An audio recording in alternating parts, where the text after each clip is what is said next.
आज हम एक ऐसी खूबसूरत और लेट्स बी ऑनेस्ट थोड़ी थका देने वाली मिस्ट्री अनलॉक करेंगे जो हर उस घर की कहानी है जहां छोटे बच्चे हैं।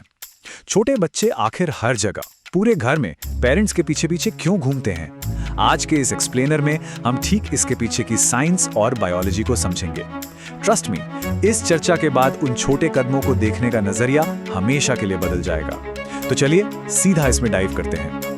इस सवाल को समझने के लिए एक बड़ी ही रिलेटेबल स्टोरी से शुरुआत करते हैं। पूजा और उसके 1.5 साल के बेटे कियांश की कहानी। पूजा किचन में जाती है तो कियांश उसके पीछे आता है। वो बेडरूम में जाती है तो वहां भी पीछे पीछे आ जाता है। यहां तक कि जब पूजा बाथरूम जाती है तो दरवाजे के बाहर खड़े होकर रोने लगता है। अक्सर लगता है ना कि ये बच्चा इतना चिपकू क्यों है, एक पल के लिए भी अकेले क्यों नहीं छोड़ता। ये बिल्कुल एक नेचुरल और एग्जॉस्टिंग फीलिंग है, लेकिन इसकी सच्चाई कुछ और ही है।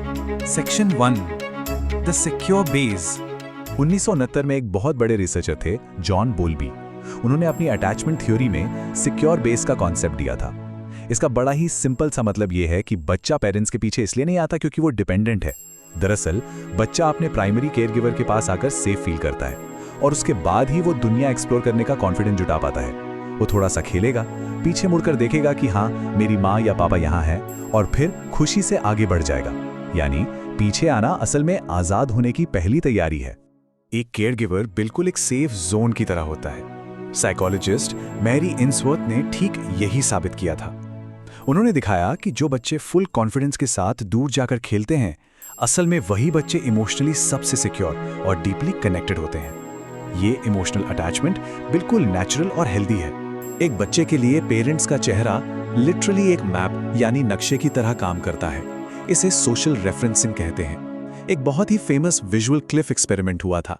उसमें बच्चों के सामने शीशे की एक खाई जैसी डिजाइन बनाई गई। जब मां ने अपना चेहरा शांत और मुस्कुराता हुआ रखा तो बच्चे आराम से आगे बढ़ गए, लेकिन जैसे ही मां ने डरा हुआ चेहरा बनाया, बच्चे वहीं रुक गए। तो भले ही दिन भर के काम से थकावट हो, बच्चे के सामने शांत चेहरा रखना कितना जरूरी है, क्योंकि वो हर वक्त फेस रीडिंग कर रहे हैं। Section 2 the brain is downloading. लेकिन बात सिर्फ इमोशनल सेफ्टी की नहीं है। एक बच्चे का दिमाग उस टाइम इतनी तेज रफ्तार से डेवलप हो रहा होता है जितना लाइफ में फिर कभी नहीं होगा। 1990s में साइंटिस्ट ने मिरर न्यूरॉन्स डिस्कवर किए थे। इसका मतलब है कि जब केयरगिवर किचन में बर्तन उठाता है तो बच्चे के दिमाग में ठीक वही न्यूरॉन्स फायर होते हैं। वो सिर्फ देख नहीं रहा है, उसका दिमाग लिटरली उस एक्शन को डाउनलोड करके इंटरनल प्रैक्टिस कर रहा है। और हाँ, बच्चे सिर्फ चुपचाप वॉच नहीं करते, वो इस पूरे डेटा को सेव भी करते हैं। रिसर्च दिखाती है कि 14 महीने का बच्चा भी इन एक्शंस को डिटेल में याद रखता है। जैसे इंदौर की एक छोटी बच्ची का किस्सा बड़ा वायरल हुआ था, जहां उसने अपने टॉय किचन में हूबहू अपनी मां की तरह सब्जी काटना शुरू कर दिया।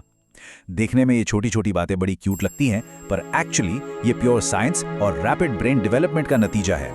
Section 3 the science of separation. एक पुराना नजरिया कहता था कि बच्चा जिद्दी हो रहा है या अननेसेसरीली चिपकू बन रहा है, लेकिन साइंस इसकी बिल्कुल अलग स्टोरी बताती है। लगभग 6 महीने की उम्र में सेपरेशन एंजाइटी शुरू होती है।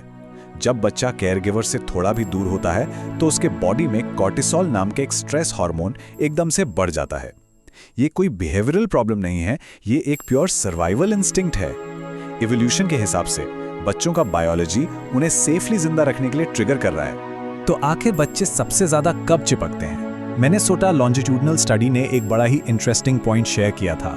जब बच्चे का दिमाग एक नया लीप ले रहा होता है, मतलब जब वो नई स्किल सीख रहा होता है, तब उन्हें एक्स्ट्रा सिक्योरिटी चाहिए होती है, या फिर जब वो थोड़े बीमार हों या किसी नई जगह पर एडजस्ट कर रहे हों। ये उनका पीछे जाना नहीं है, बल्कि ये उनकी एक्चुअल ग्रोथ का एक हिस्सा है। एक और हैरान करने वाली बात यह है कि एक बच्चा महक यानी सेंट को भी अपना कंपास मानता है। जन्म के सिर्फ 2 दिन बाद से ही बच्चा मां की महक पहचानने लगता है, जो उसके लिए एक होमिंग सिग्नल की तरह काम करती है। इसीलिए अगर मां का कोई पुराना पहना हुआ क्लॉथ या दुपट्टा बच्चे के पास रख दिया जाए तो सिर्फ उसकी महक से ही बच्चे का स्ट्रेस तुरंत कम हो जाता है। Section 4 a temporary beautiful phase. अब इस सेपरेशन स्ट्रेस को हैंडल कैसे किया जाए, इसका डायरेक्ट असर बच्चे की मेंटल हेल्थ पर लाइफ लॉन्ग पड़ता है। और इसका सॉल्यूशन बहुत सिंपल है। जब भी वापस आएं तो शांति से बच्चे के पास जाएं और एक वार्म रीअश्योरिंग हग दें। बस ये एहसास दिलाना कि मैं आ गई हूं, सब सेफ है। ऐसा करते ही बॉडी में कार्टिसोल लेवल तुरंत ड्रॉप हो जाता है। उनका दिमाग ये समझ जाता है कि ट्रस्ट रियल है और दुनिया कंप्लीटली सेफ है।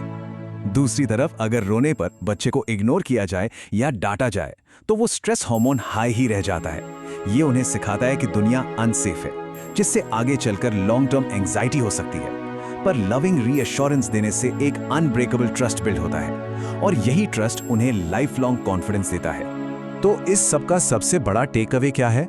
यही कि following behaviour shows trust, not stubbornness. पीछे आना भरोसा दिखाता है, कोई जिद नहीं। ये फेज फिजिकली एग्जॉस्टिंग जरूर हो सकता है, पर यह बिल्कुल टेम्पररी और नॉर्मल है। ये सिर्फ इस बात का सबूत है कि पेरेंट्स अपने बच्चे की दुनिया का एब्सोल्यूट सेंटर हैं। इन छोटे कदमों की इतनी खूबसूरत साइंस समझने के बाद कल जब वो छोटे फीट फिर से किचन तक पीछे आएंगे तो उन्हें देखने का नजरिया शायद बिल्कुल बदल चुका होगा। एक बच्चे की कल की आजादी और स्ट्रॉन्ग हिम्मत ठीक आज की इसी लविंग प्रेजेंस पर टिकी है। आज के इस एक्सप्लेनर में बस इतना है। मिलते हैं अगले ऐसे ही किसी दिलचस्प और इंफॉर्मेटिव विश्लेषण में।